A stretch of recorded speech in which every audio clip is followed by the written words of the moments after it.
YCP MP Mithun రెడ్డికి ACB కోర్టులో ఊరట లభించింది. మిథున్ రెడ్డి న్యూయార్క్ వెళ్లేందుకు షరతులతో కూడిన అనుమతి ఇచ్చింది. ఈ నెల 23 నుంచి వచ్చే నెల 4 వరకు New York టూర్కు court అనుమతినిచ్చింది.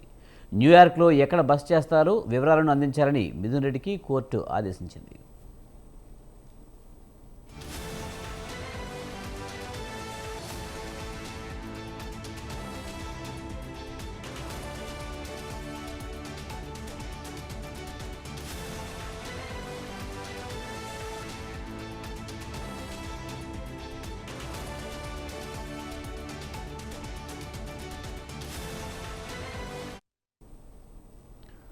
YCP MP Mithun రెడ్డికి ఏసీబీ కోర్టులో ఊరట లభించింది. మిథున్ రెడ్డి న్యూయార్క్ వెళ్లేందుకు షరతులతో కూడిన అనుమతి ఇచ్చింది. ఈ నెల 23 నుంచి వచ్చే నెల 4 వరకు న్యూయార్క్ టూర్కు కోర్టు అనుమతి ఇచ్చింది. న్యూయార్క్లో ఎక్కడ బస చేస్తారో వివరాలు అందించాలని మిథున్ రెడ్డికి కోర్టు ఆదేశించింది. ఇక దీనిపై మరింత సమాచారాన్ని మా కరెస్పాండెంట్ అలీం అందిస్తారు. అలీం, మిథున్ రెడ్డికి కోర్టులో ఊరట లభించినట్టు తెలుస్తుంది. న్యూయార్క్ వెళ్లేందుకు కోర్టు అనుమతి ఇచ్చినట్టు తెలుస్తుంది. పూర్తి సమాచారం ఏంటి?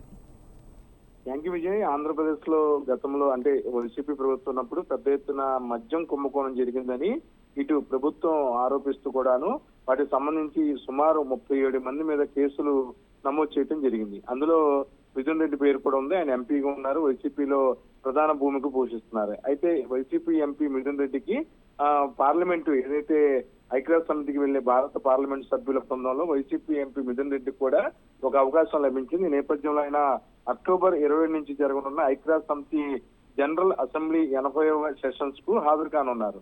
అయితే తను ముందుగానే న్యూయార్క్ వెళ్లాలని తన కుటుంబ సభ్యులు ఎవరైతే తన బంధువులు ఆ ప్రాంతంలో నేపథ్యంలో తనకు అవకాశం ఇవ్వాలని, తన పాస్పోర్ట్ రిలీజ్ చేయాలని, తన పైన ఉన్న లుకౌట్ నోటీసులు ఎత్తివేయాలని చెప్పుకోవడాను ఈ రోజు ఏసీబీ కోర్టుని ఆయన ఆశ్రయించారు. అయితే యాక్చువల్ గా నిన్నే ఈ తీర్పు రావాల్సింది.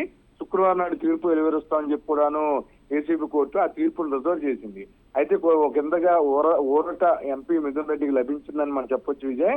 ఎందుకంటే ఆయన ముందు నుంచి కూడా ఉపరాష్ట్రపతి ఎన్నికల సమయంలో కూడాను ఆయనకి బెయిల్ మంజూరు చేశారు. ఆయన ప్రత్యేకంగా ఆ ప్రాంతానికి వెళ్లి ఢిల్లీలో పార్లమెంట్ లో ఓటేసి రావడం జరిగింది. అలాగే ప్రస్తుతం ఆయన ఐక్యరాజ్య సమితిలో ఇక్కడ కూటమి ప్రభుత్వం రన్నింగ్ లో ఉన్నా సరే బీజేపీ పార్టీ అలాగే వైసీపీ పార్టీ చెందిన ఎంపీలు మాత్రమే ఐక్యరాజ్య సమితిలో జరిగే అసెంబ్లీ సమావేశాలకు వెళ్తున్నారు. అంతేకాకుండా ఈ ప్రాంతం నుంచి ఎవరు కూడాను ఇంకెవరూ లేకపోవడం కూడా అది కూడా ఒక చర్చనీయాంశంగా దారి తీసింది. ఈ నేపథ్యంలో ఖచ్చితంగా ఆయనకు బెయిల్ వస్తుంది, కోర్టు కూడా పర్మిషన్ ఇస్తుంది, ఆయన పాస్పోర్ట్ రిలీజ్ చేస్తుందని చెప్పి ముందుగానే అందరూ అనుకున్నారు. అయితే దీనికి సంబంధించి వైసీపీ తరఫున మిథున్ రెడ్డి తరఫున వాదించిన న్యాయవాదులు చాలా క్లారిటీగా అటు న్యాయస్థానం చెప్పడం జరిగింది. ఎక్కడ ఎటువంటి ఇబ్బంది లేదు, ఎక్కడా కూడా విచారణకు అడ్డుకునే అవకాశం లేదు. ఎప్పుడు ఏ అవకాశం ఏదైతే సిట్ గాని ఏసీబీ అధికారులు కానీ పిలిచినా సరే తమ క్లయింట్ విచారణకు హాజరవుతారని కూడా వారు చాలా స్పష్టంగా కోర్టు దృష్టికి తేవడం జరిగింది. ఈ నేపథ్యంలో ముందుగానే 20వ తేదీన ఆయన న్యూయార్క్ వెళ్ళనున్నారు. ఆ తర్వాత 27వ తేదీన జరిగే ఐక్యరాజ్య సమితి సమావేశాల్లో పాల్గొనున్నారు Vijay.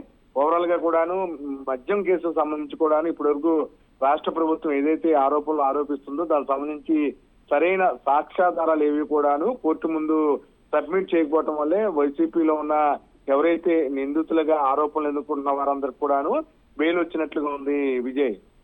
Right, thank you Aleem.